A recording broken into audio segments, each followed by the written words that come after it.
You are listening to the Disney Dream Girls, an unofficial Disney Theme Parks podcast, and this is show number 446 for Sunday, the 12th of March, 2023. Where dreams begin. Hello and welcome to the Disney Dream Girls. My name is Michelle Young, and together with my jolly good chum Jane Phipps, we are your guides to the place where dreams begin. Hello there, Jane. Hello there, Michelle. I'm going to send you big warm hugs down the internet because you sound ever so poorly, my darling. Yeah, I'm struggling at the moment with the old voice box and feeling really glum because it's snowing outside. I'm feeling cold. I'm feeling miserable. On top of that, I am at the beginning of my keto journey. I've started back again into week 3, lost some weight, yay. But normally when it's this sort of weather, you just want to wrap yourself round a Toblerone, and that's not really allowed on keto. Not really, no. But it's typical British weather, isn't it? Have we not passed the beginning of summer as far as meteorologically speaking? Not summer, spring, sorry, as far as meteorologically speaking goes. I know first day of spring isn't until the end of the month, but and then what do we get? We get an icy blast from the north, and we get snow. Yeah. Just as I thought everything was starting to lighter nights and daffodils blooming and one thing another, and we get snow. Yeah, Good I know. fun. It's not great, but it's nice to be able to watch it in front of the log burner with a blanket on, doing a bit of knitting, watching some junk TV, and yeah. Yeah, that's the best way to enjoy snow in my books. Absolutely. Gone are the days where I want to make a snow angel in the garden. Nah. Sorry. I think the only person that might persuade me out to build him a snowman is Joseph. Yeah, but you've got to have good proper snow for that, and we never get good proper snow, Michelle. No. I guess our American listeners will be saying, yeah, you Brits, you get like 1 centimetre of snow and the country goes to a standstill. We get something like 57 inches and we still operate every day. Oh, God, we panic like you wouldn't believe. Yeah. There'll be no toilet roll on the shelves. There'll be no milk. No. And don't even start me on tomatoes. Yeah, the state of the world, eh? Anyway. It's a weird old world. Anyway, let's get back to Disney. Yes. Because the other night I did something really exciting, Jane. Ooh, pray tell. I went through my T-shirt pile to weed out the ones of my favourite Disney T-shirts to take away on my holiday because it's getting closer. I know, it's not long off now, is it? I know, it's getting so surreal, thinking, oh my word, I've got to go and buy a new suitcase. I need to ensure I've got 1 or 2 bits and pieces ready for outfits or decorating my room window, because my friend, lovely Caroline, said, you know what, you could do a really lovely room decoration on your window, just like you did on the cruise last year. And I thought, oh, that'd be really nice, actually. So I'm getting on with doing that, laminating some Mickey pictures and things like that. So, yes, because you'll be there over Easter as well, won't you? So there'll be lots of Eastery things you could incorporate. Absolutely.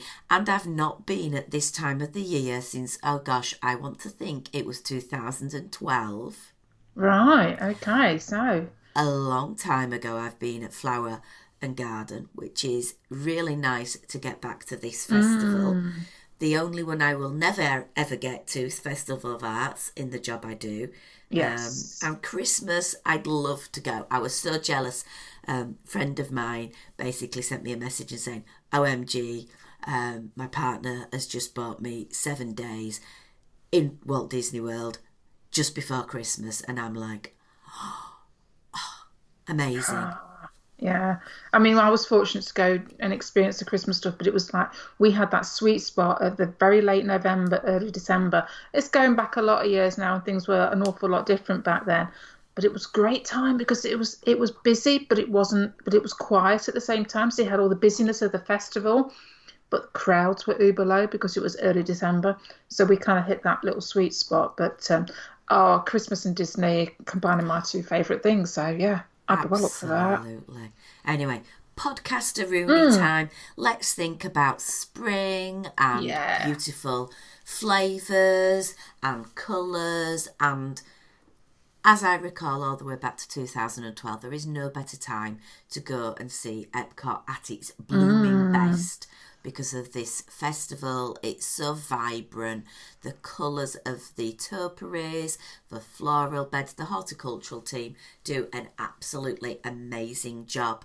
But also, Jay, something I'm so excited about is going over to the Grand Floridian and seeing all those amazing chocolate Easter eggs. Of course, yes. Some wonderful, amazing creations. I don't know how they do it, actually. It boggles my mind that they're out of chocolate. They can create these fantastical visions to represent all aspects of Disney. I know. There's some footage I've seen of a particular artist with this humongous, like ostrich size egg, and she's painting all the characters onto this egg, and I'm just like, oh my word. I struggle to melt chocolate and put a little bit of peanut butter in the middle.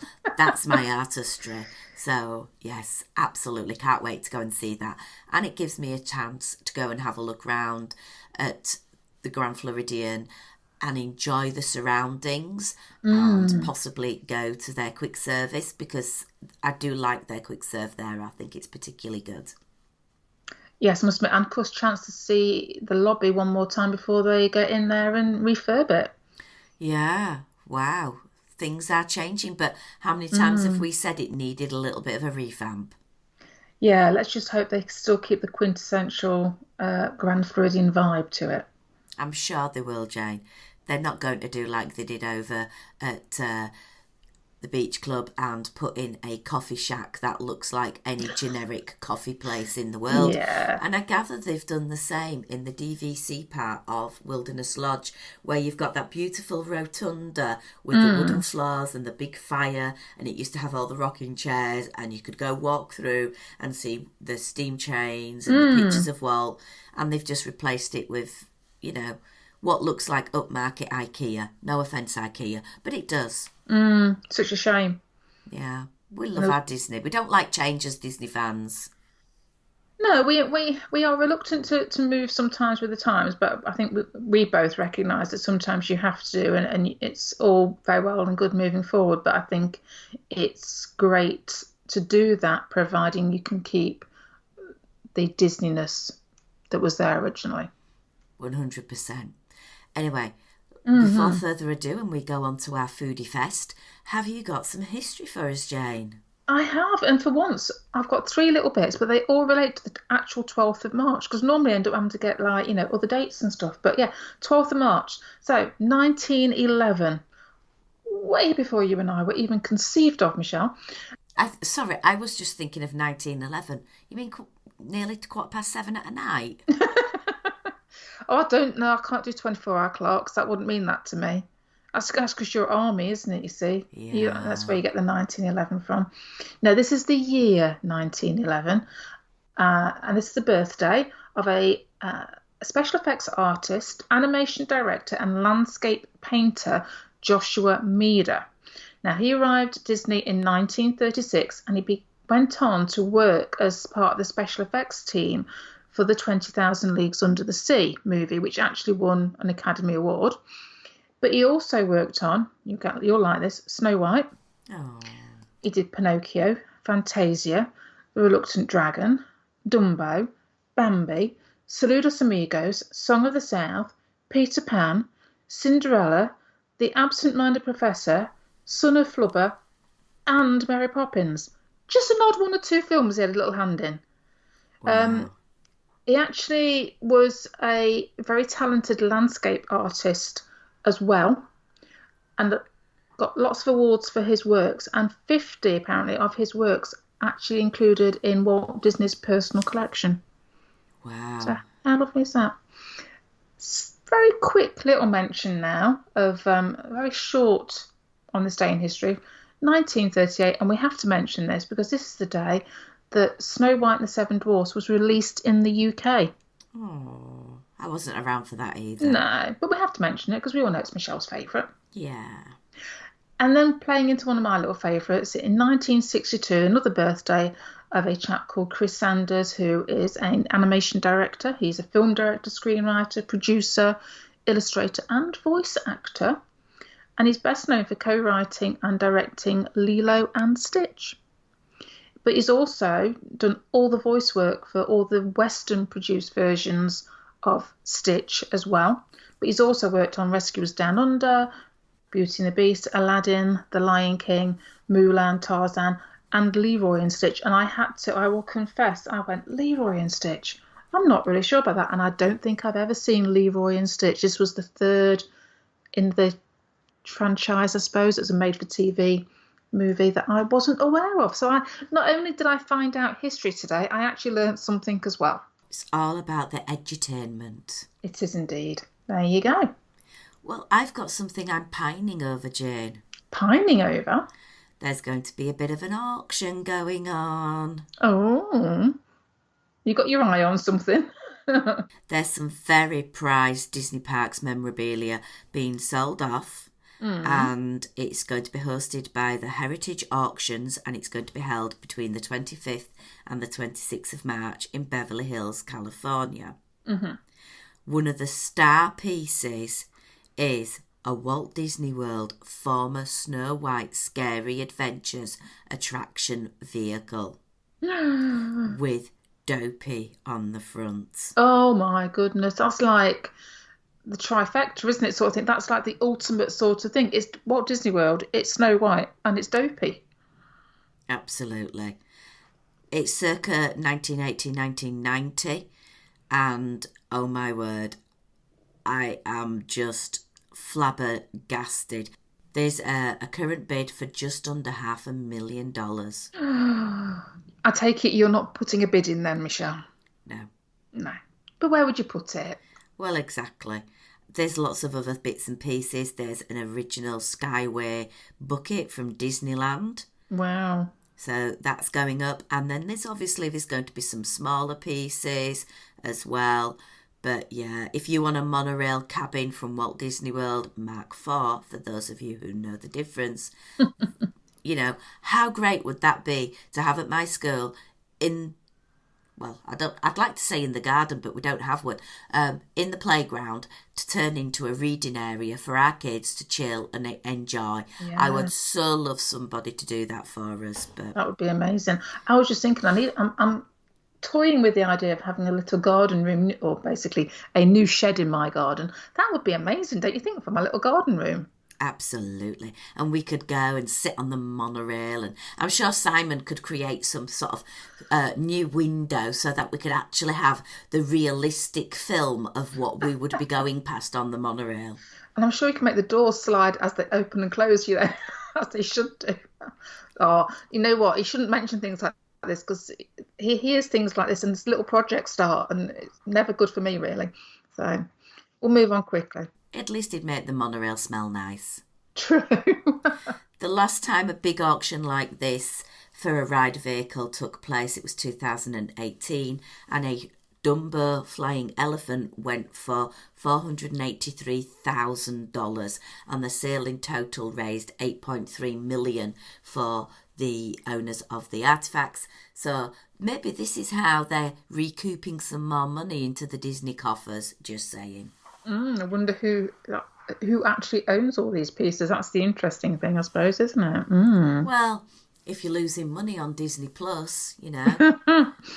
What have we got hanging out in this storage shed? Oh, yeah, we're never going to do Snow White again. Yeah, let's sell Dumbo. Yeah, let's sell Snow White. Yeah, let's sell this. We'll get a few million. Yeah, give it a quick polish. It'd be right. Yeah.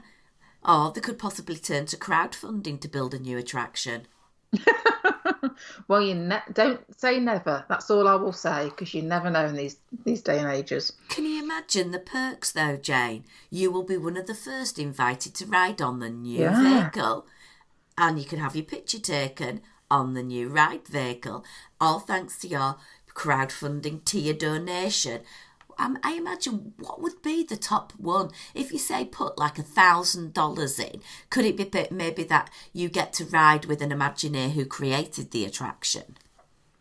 Possibly. I mean, I would imagine that if they were going to do it, I think to get something of that ilk, you're probably looking at an awful lot more than $1,000. But perhaps there's your name hidden somewhere in the ride. But at least it'd be one way of guaranteeing getting a ride at opening time, wouldn't it? rather than getting up at 7 o'clock and battling for a Yeah. virtual. Yeah. Yeah. I do like this idea, though. I think it's a really good idea. I really do. And I remember, and Steam Train fans, just go with me for a moment. A few years ago, the Flying Scotsman was in need of a lot of investment for his refurbishment work, and the kids were quite young. We'd go to the Railway Museum in York quite a lot, so yeah, every time we'd go, we'd put a few pounds in the little collection box. So I'd just like to think, my little bit of pennies has helped keep that wonderful piece of the past tracking down on those rails.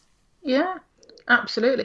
And they say, who knows? It's like, if we as fans would like to see or have an input into something, perhaps it's a way to go. You never know. Well, they are selling as the current Flower and Garden pass holder t-shirt, Snow White, Orange Bird and Figment all on one t-shirt. How amazing would it be if they smashed those three ideas together and make an attraction? Oh my goodness. Or, even so, I mean, those three characters in their own right are worthy, surely, of their own individual attractions. And I know they have them, but, we all know the contentiousness, shall we say, around the Figment ride and how, it is much maligned that it's not kind of as it was. So, perhaps they need to go in there and give that more TLC, and they could throw in a few other bits with it. Who knows? Yeah. And how about putting in an Orange Bird attraction? Yeah. I mean, it's quintessential. I mean, I know it's not a Disney, well, obviously it has become a Disney character, but it didn't start out that way. But it is one of those characters that is so beloved by so many people that it seems like it's now kind of done its time and deserves something a bit more permanent. Yeah. And maybe at the end, you go straight out and you're able to buy citrus swirl. Maybe that's just part of the ride experience. You have to have a citrus swirl when you get off at the other end. Yeah. Or perhaps it's like a dark ride where you start off and you actually are given a citrus swirl and you've got to see if you can eat it by the time you get out the other end. This is why there are Imagineers and then there are podcasters. Yes, true. Very right, true. Let's get on to Flower and Garden chat. Okay. Because although I'm not there yet, Jane and I had a discussion last week about what should we eat when I get to the park. So I challenged Jane, how well do you know me? So I said, right, lovely, you have got the opportunity to choose 5 items for me to go and try, and we'll see if it matches the list I wrote down after watching. I think I watched 5 different vlogs about food and wine. And it got very interesting because one of the items, half of them loved it, half of them hated it. So it's like, oh my word, who do I trust? Well, this is the problem, isn't it? I have to admit, I have not watched as many vlogs as your good self, but I have seen a couple, and I think it probably just goes to show that on the day, some things may, for genuine reasons, not be as good as they could be on other days. And then coupled with everybody's taste buds are different, everybody's personal preferences are different. So it becomes a very difficult thing to get a true gauge for, because I'm sure there's things that we've both seen where people have gone, oh my goodness, that's horrible, that somebody else will go, it's the best thing ever. So True. Who knows?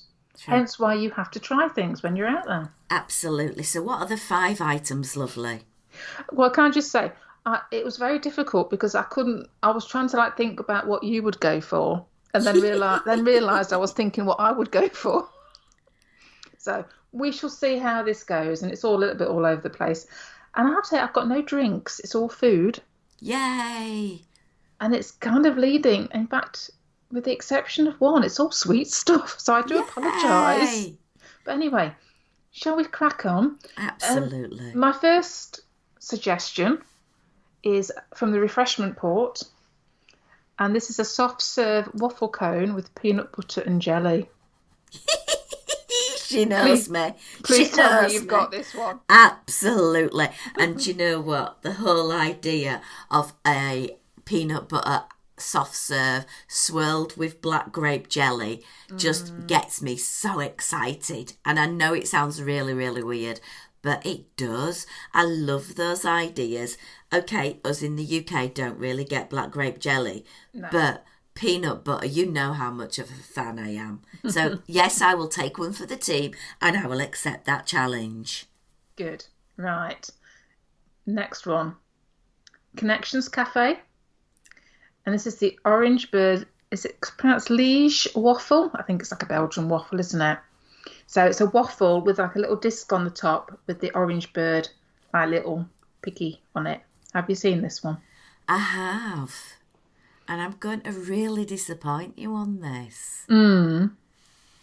I don't like those types of waffles. Do you not? No. Mm. For me, the ultimate waffle is warm, bendable, filled with Nutella, bananas, strawberries and blueberries at the Sleepy Hollow refreshment stop. So I'm going to say Connections Cafe.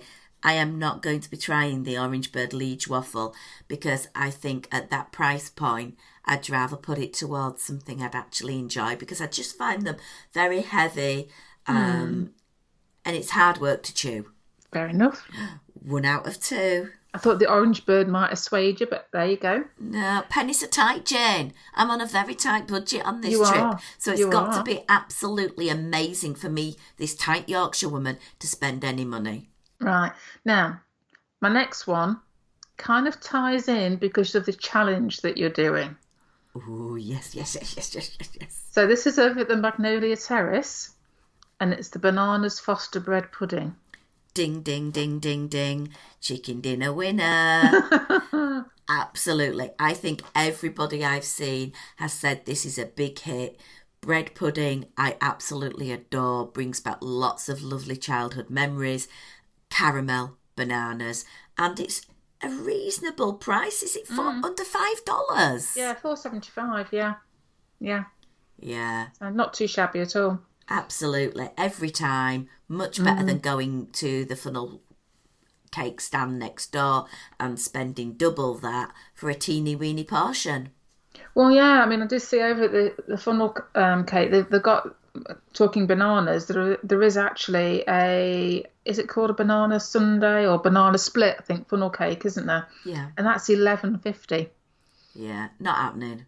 So, next one, I'm going over to the Tangerine Cafe. No. No. I so wanted, desperately wanted to put on something here because I know that you won't like it, and I couldn't do it to you, Michelle. Oh, You know what bless I'm talking about, don't you? The trio of hummus. The trio of hummus. Although I have to say, personally, because I do love hummus, the red beet and black garlic hummus does sound absolutely yummy. Well, the avocado one does. Yeah, but it's hummus for you, isn't it? I thought I can't make you do that, Michelle. I'm not, you know. I'll let you into a secret, Jane. I was actually watching The Diz, and John Sakari, aka Big Fat Panda, was tucking into it, saying how much he loved hummus. We have been chatting, and if our diaries can align, he's going to try and tempt me with hummus. Oh, please make that happen. And can you please go live or video it if you do? Thank you. Okay, we'll see. We'll see what happens. But anyway, sticking at Tangerine Cafe, I've actually gone for the Orange Blossom Saffron Cake. Oh, okay. Oh, yeah, that sounds okay. It sounds edible. Yeah, it looks very pretty, and the reviews that I have seen, not everybody seems to like it. So that's kind of why I thought, because it's a new one this year as well, so it might have tempted you. Yeah, okay. And then I've got my one savoury dish now. Okay. And it's still got fruit in it. But anyway, Citrus Blossom. It's a citrus baked brie. Yes! With the preserved lemon marmalade, the limoncello macerated blueberries, and the spiced Marcona almonds. Jane, if you could see my face right now, I am so illuminated by the thought of having anything brie baked. Yeah. The only thing that does worry me is a little bit when I've seen people cut into it, it doesn't seem very oozy. Oh, okay.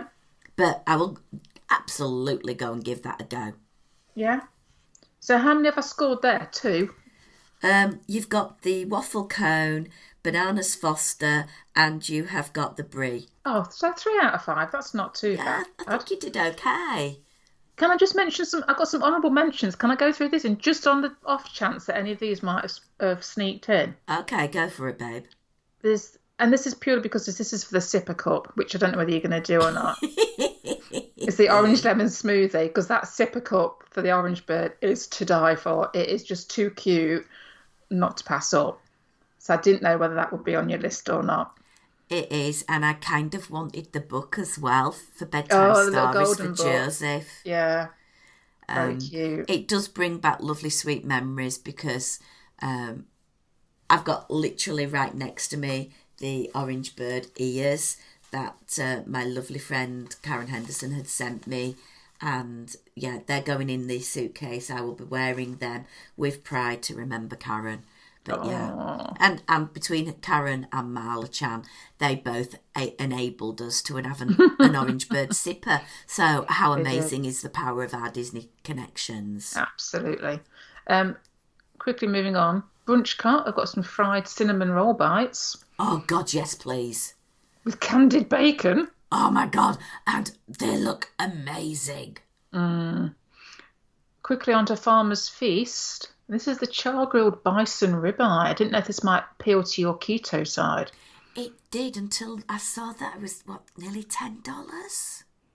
Oh, is it that way, is it? It's quite an expensive one, and I know everyone has said how amazing it is, but for $10, I'm sort of thinking a bit pricey. Perhaps, yeah. Again at the Farmer's Feast. Now, this one actually comes into play after April the 9th, which I think you'll still be there, won't you? Absolutely. And this is the strawberry rhubarb upside down cake. Only because there's no price and it's like done as of yet. I just thought strawberry rhubarb upside down, it felt like a very British dessert. Very British pudding, should I say. Well, absolutely. I'm from Yorkshire, where the best rhubarb comes from. Absolutely. And then my one last one, which I think is one of the, possibly a bit of a foodie favourite over at the Flower Garden, is the honey mascarpone cheesecake over at the Honey Bistro. Oh. Honey whipped cream, whipped honey, crystallised honey, honeycomb, dehydrated honey, whatever that is, and fennel pollen meringue kisses. And it's only $5. That's not bad, but it wasn't on my list. Oh, go on then. So what have I missed? I'm Kate, staying at the Honey Bistro. Mm-hmm. And this goes against everything I have ever discussed with food. Right. Chicken and waffles.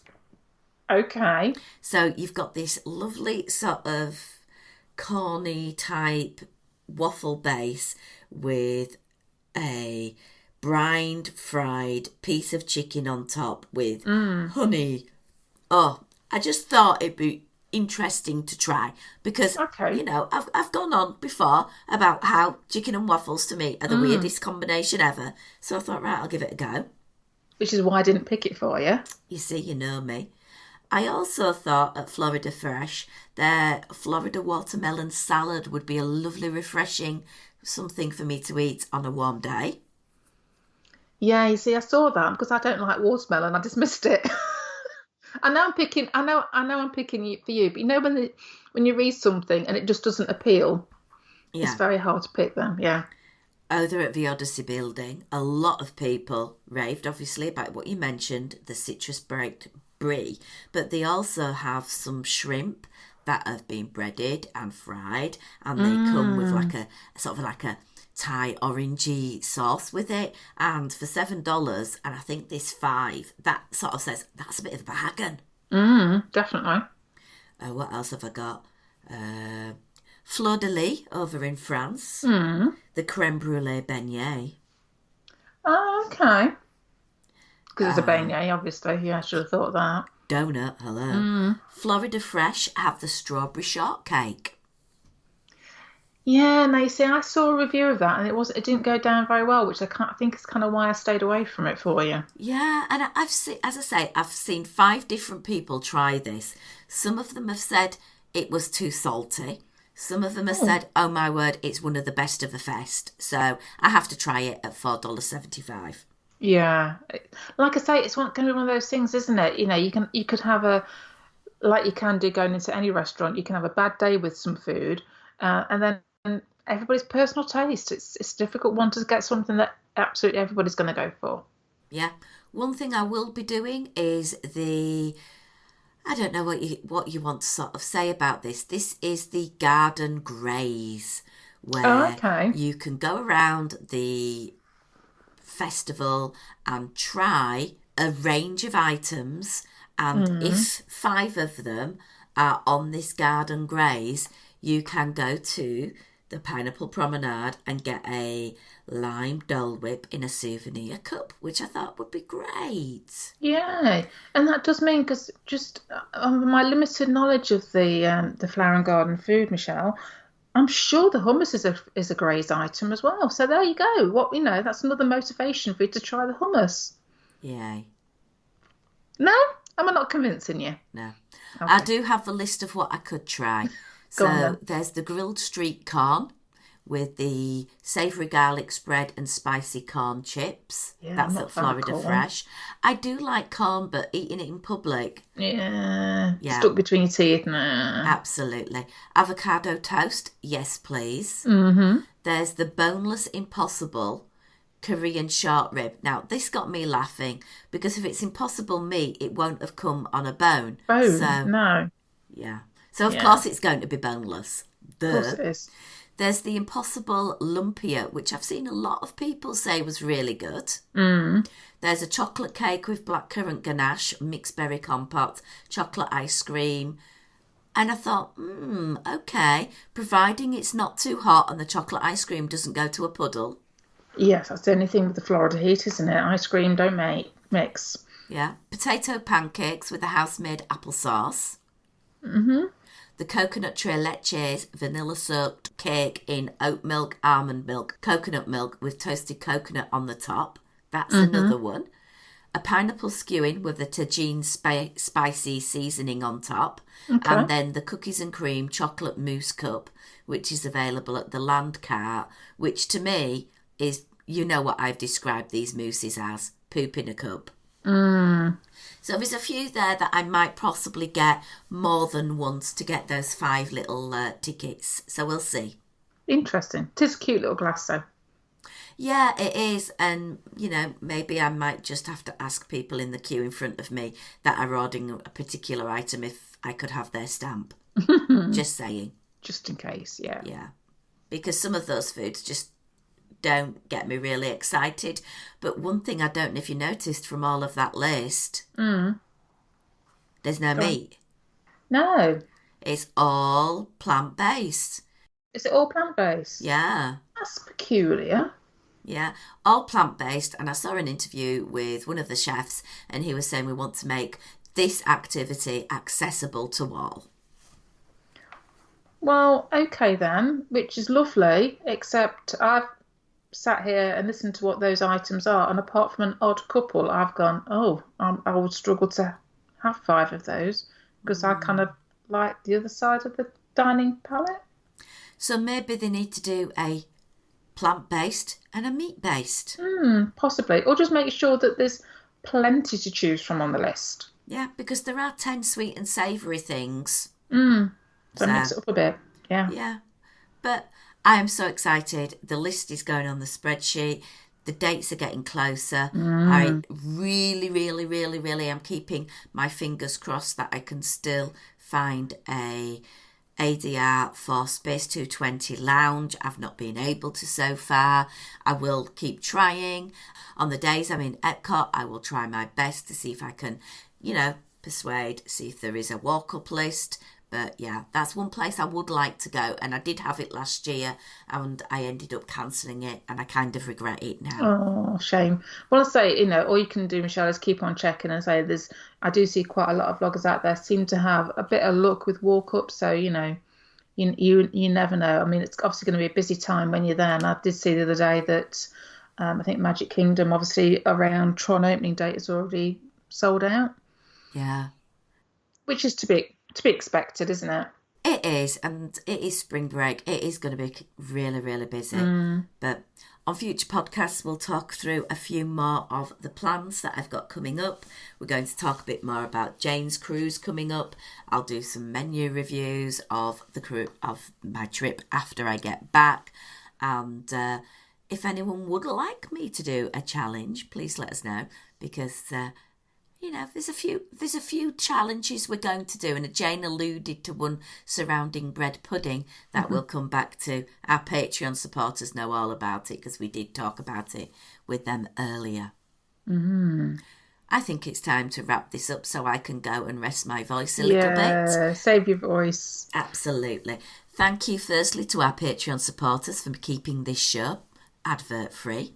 If you want to find out more about supporting us financially, it's patreon.com/Disney Dream Girls. You can find us on Twitter and Instagram at DisDreamGirls. Our website with some yummy pictures to go with some of the foods that Jane and I have discussed, DisneyDreamGirls.com. As always, we do appreciate your reviews and questions and comments, all to info@DisneyDreamGirls.com. But until next week, it's a goodbye from me. And goodbye from me.